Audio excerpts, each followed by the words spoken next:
That Quinn, first of all, prior to the injury, was having a really good football game. I think he was like 14 to 16. Was very efficient. Was playing at a high level.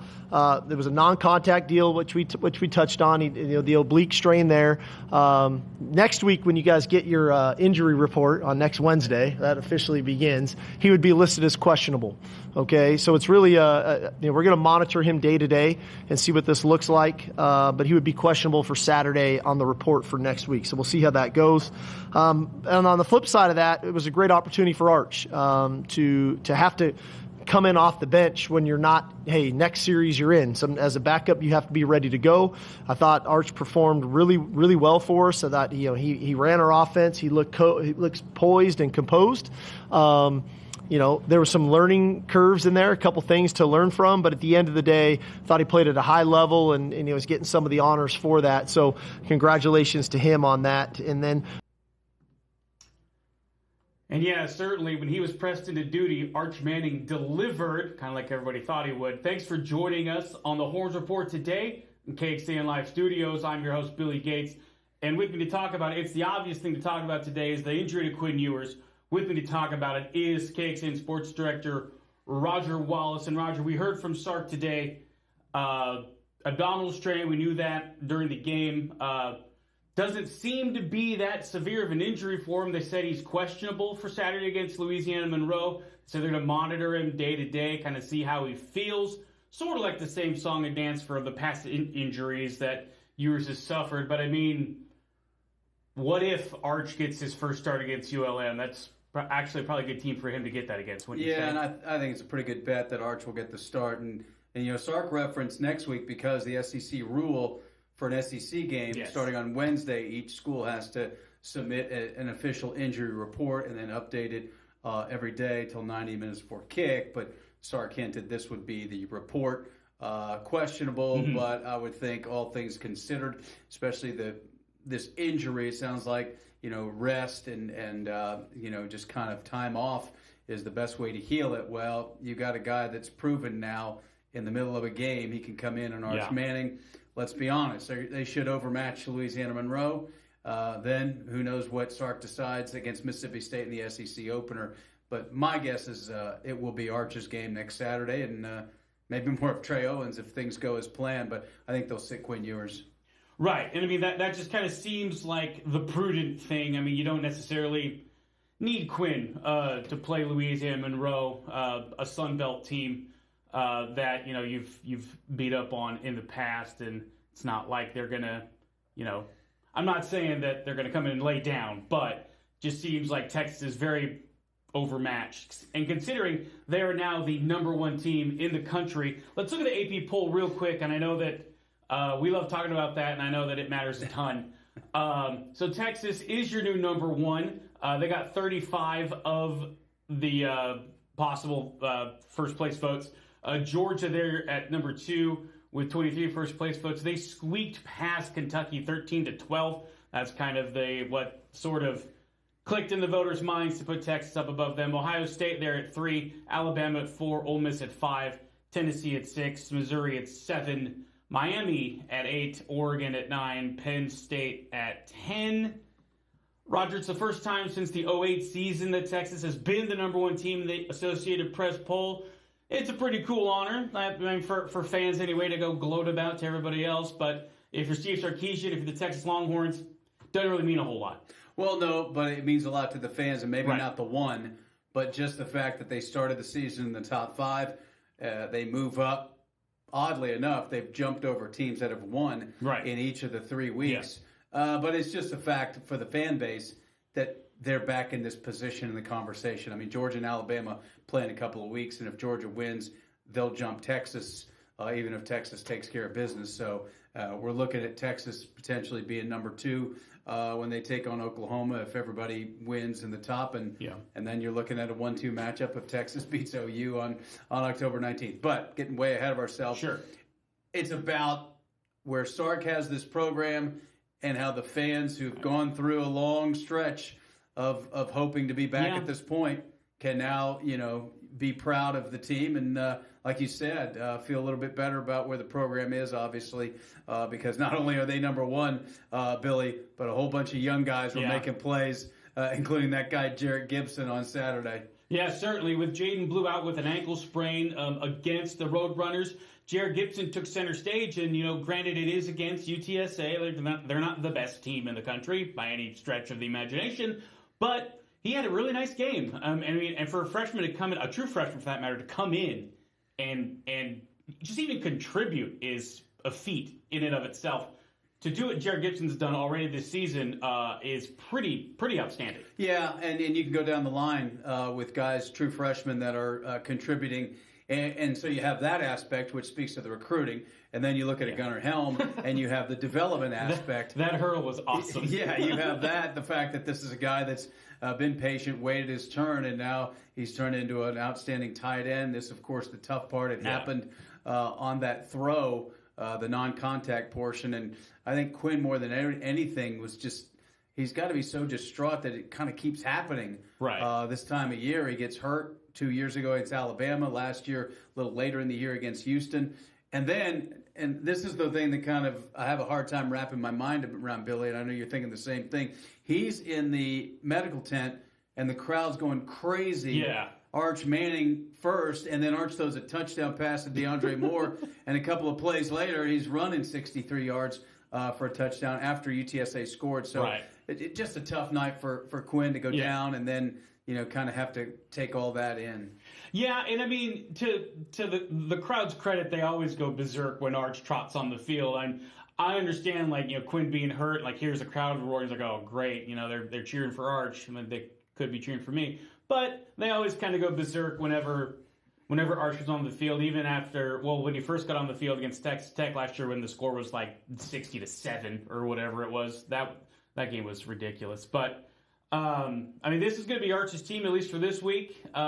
He clearly performed, accounted for 5 touchdowns, like you said, threw that touchdown pass on his first play. And then he had that zone read that Texas quarterback hasn't had that far of a touchdown run since some guy named Vince Young in 2005. Yeah, that was some guy. Oklahoma State comeback win in Stillwater. It's the famous pump fake play. But yeah, again, Arch did his thing. He found a wide open Ryan Wingo. Yeah. He threw a great ball to DeAndre Moore right there. He made some other big throws, rolling left. He found Wingo on a deep route that didn't end up in the end zone. So they feel good about that. Yeah. And the defense gave up one mistake, and UTSA popped him for a long touchdown. It's the first time they've been scored upon in the end zone in the first half of a game. Michigan got the late touchdown. So that's kind of what's going overlooked because of all the talk about the offense and the way Quinn was playing, the way Arch played. But this defense giving up 19 points in 3 ball games, and Sark was irritated about the 7 they gave up on Saturday. Oh, yeah. A coach is always going to be a coach, right? They're always going to find something to pick at, something to improve upon. Speaking of defense, Ethan Burke has that 30-yard pick 6. And then got razzed by Sark at the postgame press conference, and I'm sure everybody on the team got on him in the film room after his less than graceful belly flop into the end zone. Hey, big fella scoring a touchdown, let him do whatever he wants to. He got there. He was tired. That's right. He got there. But yeah, and that was fun to see a local kid score a touchdown. And Johnny Barron's kind of been banging the drum for the 5-1-2 guys. Of course, you got he and Michael Taft and Andrew Makuba in the secondary. Yeah. Ethan Burke, Colton Vosick, and let's not forget Alfred Collins, of course, from Bastrop. Yeah, up on that defensive line. So it's just been, when they win, especially the way they've won, you can kind of have some fun. You can look for those fun storylines. It's a lot of lighthearted storylines. It's going to get much more difficult for them here when we get in later. But now, again, that storyline turns to Quinn Ewers' situation, and then, what people are thinking. What if Arch lights it up this week and maybe next week, and then you have the week off before OU, and you know how that goes.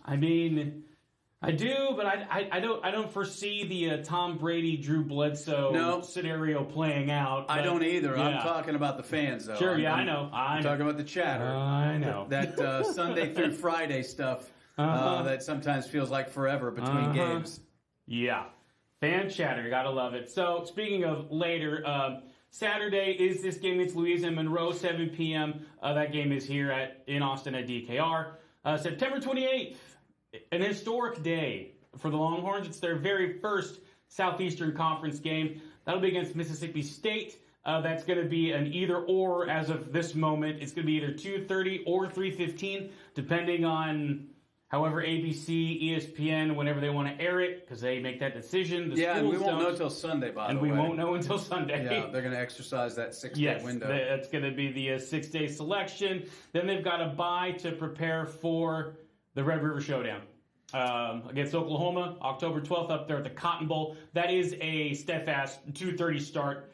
So, obviously, I mean, with the way Mississippi State's season has been going, fans are probably looking forward to the Oklahoma game a little bit, but I know Sarkisian and his team, they're looking at Louisiana Monroe. Yeah, no doubt about it. And, it's that old line that he brings up, and he has to bring it up because everybody wants to project and assume and things like that. But, it's about them. It's about getting better. Yeah. It's about the little things that they see that we don't.